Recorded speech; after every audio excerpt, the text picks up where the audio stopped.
प्यारे भैया बहन मेरे दिल के चमन, सदा खिलते रहो तुम हो के मन। प्यारे भैया बहन, कैसे हैं आप लोग। मैं एक बार फिर हाजिर हूँ सन्यासी के जीवन की एक नई घटना सुनाने। आज मैं ये भी बताने जा रहा हूँ कि किस सन्यासी की कथा सरिता इस वीडियो श्रृंखला में बह रही है। तो प्यारे भैया बहन, वे सन्यासी हैं रामकृष्ण मिशन के वरिष्ठ सन्यासी पूजनीय स्वामी जपानंद जी महाराज। स्वामी जपानंद जी श्री रामकृष्ण परमहंस की लीला सहधर्मिणी श्री माँ शारदा देवी के मंत्र शिष्य थे और पूजनीय स्वामी ब्रह्मानंद जी के द्वारा संन्यास में दीक्षित थे। आगे की सारी घटनाओं का वर्णन मैं स्वयं स्वामी जपानंद जी के शब्दों में ही करूँगा। आज की कहानी श्री माँ शारदा देवी के बारे में है, तो चलिए शुरू करते हैं।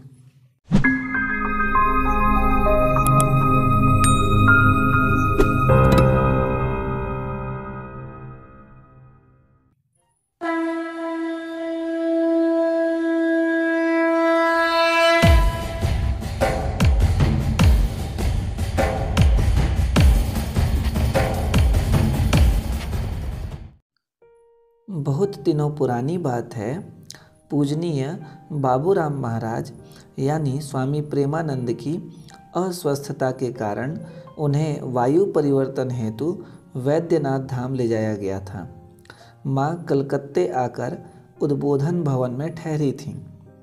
उनके लिए सप्ताह में 2 दिन बेलूड़ मठ से अमरूल का शाक ले जाकर पहुँचाने का उत्तरदायित्व मुझे दिया गया था। तब मैं ब्रह्मचारी था।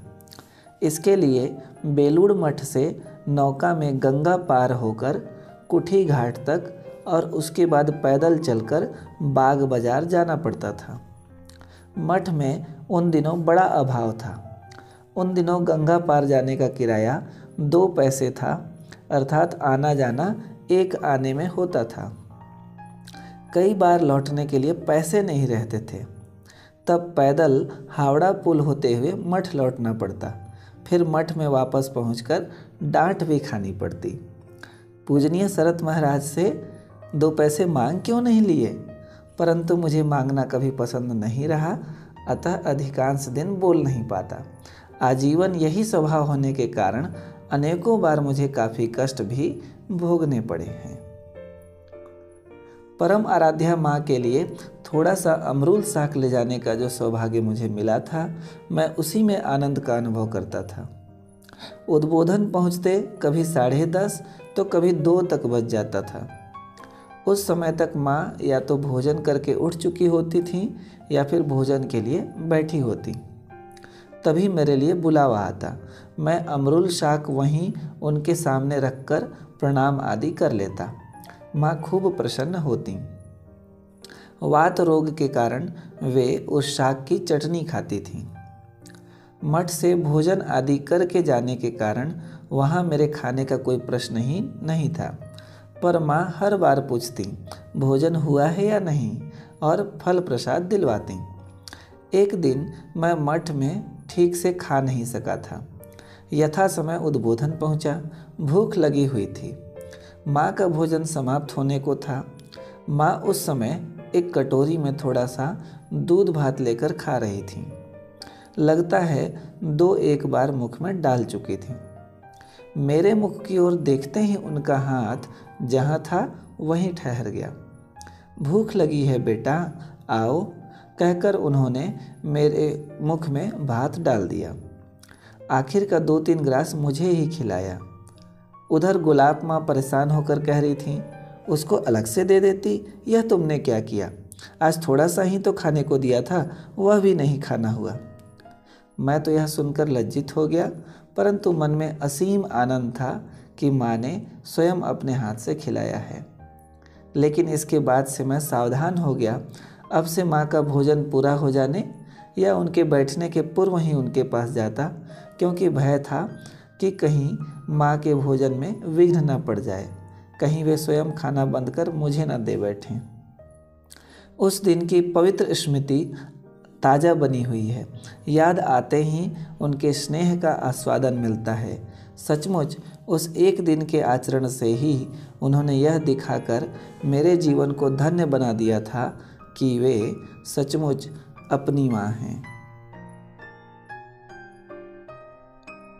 एक अन्य घटना भी है दोस्तों, इसको मैं अपने शब्दों में सुनाता हूँ। तो ये घटना तब की है जब श्री माँ शारदा देवी अपने मायके के गांव जयराम बाटी में रह रही थीं। स्वामी जपानंद जी भी उस दौरान वहीं रह रहे थे। वहाँ फर्श में छोटे मोटे ईंट के टुकड़े भी मिले हुए थे। एक दिन जब स्वामी जपानंद जी बरामदे में चल रहे थे तो ईंट के एक उभरे हुए टुकड़े से उनके पांव में चोट आ गई और खून बहने लगा। काफ़ी रात गए। एक बार जब वो बाहर निकले अपने कमरे के तो उन्होंने देखा कि माँ एक हाथ में लालटेन और दूसरे हाथ में खंती लिए हुए बरामदे के फर्श की मिट्टी खोद खोद के ईंट के टुकड़े निकाल रही हैं। स्वामी जपानंद जी इस पर विस्मित होकर पूछ उठे, माँ रात में जागकर तुम क्या कर रही हो? माँ ने उत्तर दिया, बेटा ईंट के टुकड़े से आज तुम्हारा पाँव कट गया, हो सकता है कि बाद में किसी दूसरे को भी चोट लग जाए। यही सोचकर नींद नहीं आ रही थी, इसलिए इन्हें निकाल रही हूँ। तो ऐसी थी ममतामयी स्नेहमयी श्री माँ शारदा देवी। बड़े प्रसन्नता की बात है दोस्तों कि आज यानी 15 दिसंबर को ममतामयी माँ शारदा देवी का जन्म दिवस है। तो आप सभी को माँ के जन्म दिवस की हार्दिक शुभकामनाएं। माँ सबका कल्याण करें। इसी प्रार्थना के साथ आज के वीडियो को यहीं पूर्ण करते हैं। मिलते हैं अगले वीडियो में। तब तक हंसते रहिए, मुस्कुराते रहिए और सीखते रहिए, क्योंकि सीखना ज़रूरी है।